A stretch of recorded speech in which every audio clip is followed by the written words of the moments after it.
बड़ा पढ़ा लिखा ज़हीन किस्म का आदमी अगर दिखाई दे तो ये मत समझ लीजिए कि वो उतना ही समझदार और ईमानदार किस्म का आदमी भी है।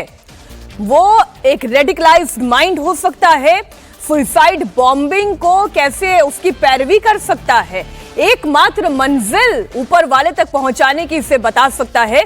इस पूरी घटना और इस पूरे वीडियो से ये समझ में आता है। हमारे 3 सहयोगी अभय पराशर, कुमार फुनु और मनफूर मीर इस खबर पर जुड़े हुए हैं। लेकिन अभय, ये वीडियो वाकई में विस्फोटक है, क्योंकि विस्फोटक मानसिकता को बढ़ावा देने वाला ये उमर नबी का वीडियो है। देखिए, बिल्कुल मीनाक्षी, क्योंकि जब ये ब्लास्ट हुआ, ब्लास्ट के बाद उमर जो है ब्लास्ट से पहले जगह जगह घूमा, जगह जगह अपनी विस्फोटक से भरी कार को लेकर घूमता रहा। लेकिन आप सोचिए कि सोच कितनी कट्टर है और किस तरीके का मैसेज ये अपने और साथियों को देना चाहता है जो कि आतंकवाद का रास्ता चुनते हैं। जम्मू कश्मीर का ये रहने वाला है और जिस तरीके से ये वीडियो सामने आई, इसको ये पता लग चुका था जब, क्योंकि 8 तारीख को मीनाक्षी जम्मू कश्मीर की पुलिस दोबारा आई थी अल-फलाह यूनिवर्सिटी। फरीदाबाद पुलिस से कांटेक्ट किया और जब इसके बाकी के साथी पकड़े गए, जब विस्फोटक की बरामदगी हुई जिसमें मुजम्मिल भी था, शाहीन भी थी, उस वक्त ये फरार हो गया।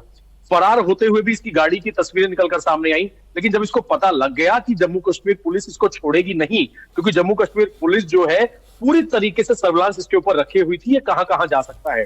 उसके बाद इसकी कट्टर सोच देखिए, किस तरीके से इसने सुसाइड बॉम्बिंग की पैरवी की।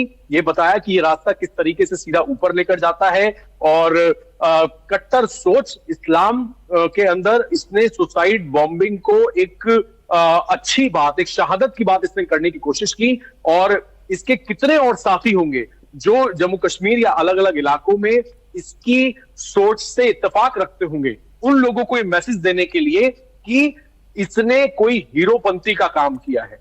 और उसके बाद ये पैनिक में इधर उधर भागता रहा। जम्मू कश्मीर पुलिस इसको लगातार चेज कर रही थी, फॉलो कर रही थी। उसी दौरान फिर पैनिक में इससे ये ब्लास्ट हो गया, जो कि वहां पर एकदम से प्लांट नहीं था, लेकिन ये काफी ज्यादा तंग आ चुका था। लेकिन इसकी जो सोच है, पढ़ा लिखा डॉक्टर, और हमारी बात हो रही थी कुछ सोर्सेज से जिसमें हरियाणा पुलिस भी शामिल है मीनाक्षी, इसके पास कुछ पेशेंट्स भी आते थे।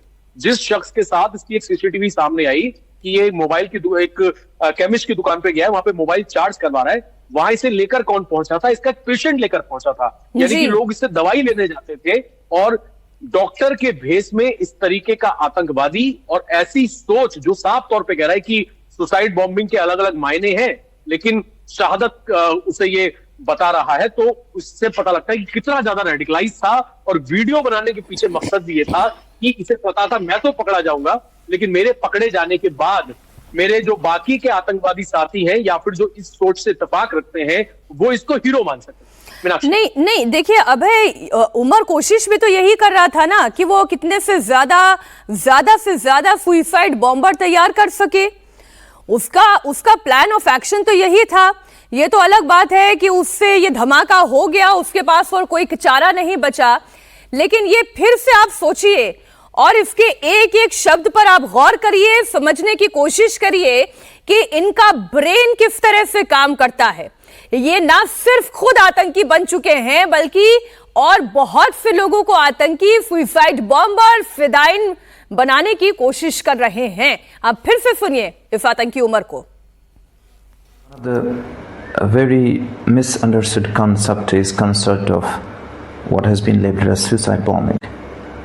It is martyrdom operations, and it is being known in Islam. There are multiple contraindications, but there are multiple arguments that have been brought against it. Martyrdom operations. When a person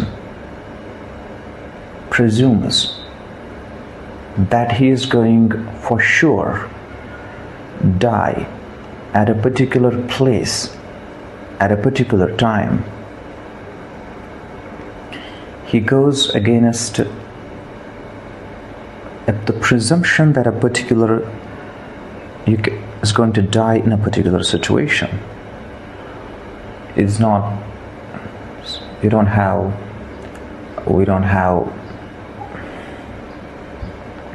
situation. हमारे सहयोगी मंजूर मीर भी इस वक्त कश्मीर से हमारे साथ live जुड़े हुए हैं।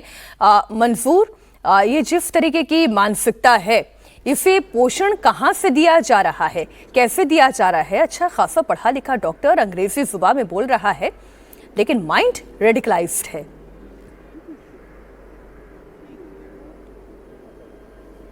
देखिए मीनाक्षी, ऐसा पहली बार नहीं हुआ है कि जब किसी भी सुसाइड बम्बर ने मरने से पहले या हमले को अंजाम देने से पहले इस तरह का वीडियो जारी ना किया हो। इससे पहले भी बहुत सारे वीडियोस जो है जो कश्मीर में फिदायीन हमलावर को अंजाम दे चुके हैं, उन्होंने अपना वीडियो है सबसे पहले रिकॉर्ड किया और उसके बाद इस तरह से किसी बड़े हमले को अंजाम दिया। हाल ही में हमने देखा कि पुलवामा अटैक जो हुआ था, जो आदिल ने किया था, उसने भी इसी तरह से एक स्टेटमेंट रिकॉर्ड किया था और उसके बाद फिदायीन हमला किया था।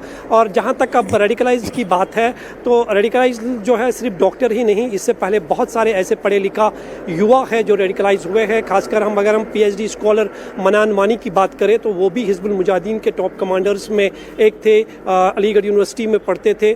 कहीं ना कहीं जो है ये सारा जो कनेक्शन है जो पाकिस्तान में बैठे हैंडलर्स हैं उनकी मदद से हो रहा है। और पढ़े लिखे युवाओं को अब, खासकर उन युवाओं को अब चुना जाता है जिनका कोई बैकग्राउंड में कोई क्रिमिनल रिकॉर्ड नहीं है, किसी तरह भी कोई एफआईआर दर्ज नहीं है। अब उन लोगों को चुना जाता है ताकि उन पर ज़्यादा शक न हो और वो आसानी से इस पूरे टेरर मॉड्यूल को जो है अंजाम दे सके और अपने तार जो है वो हर जगह तक फैलाए सके। और यही कारण है कि जो फरीदाबाद में हमने देखा कि वाइट कॉलर टेरर मॉड्यूल जो था, जिसका खुलासा जम्मू कश्मीर पुलिस ने किया, एक पोस्टर की मदद से जम्मू कश्मीर पुलिस को इतना बड़ा खुलासा जो है उन्होंने किया और इतनी बड़ी गिरफ्तारी अमल में लाई गई। तो निसंदेह ही 2019 के बाद जो कश्मीर की सिचुएशन है, खासकर कश्मीर की बात करें तो मिलिटेंसी का ग्रोथ जो है वो जीरो पे आ चुका था। डेवलपमेंट देखी जा रही थी, हिंसा, पत्थरबाजी, वो अब एक इतिहास बनता हुआ दिखाई दे रहा था। लेकिन इस तरह से एक समय मिला 2019 से 2025 के बीच,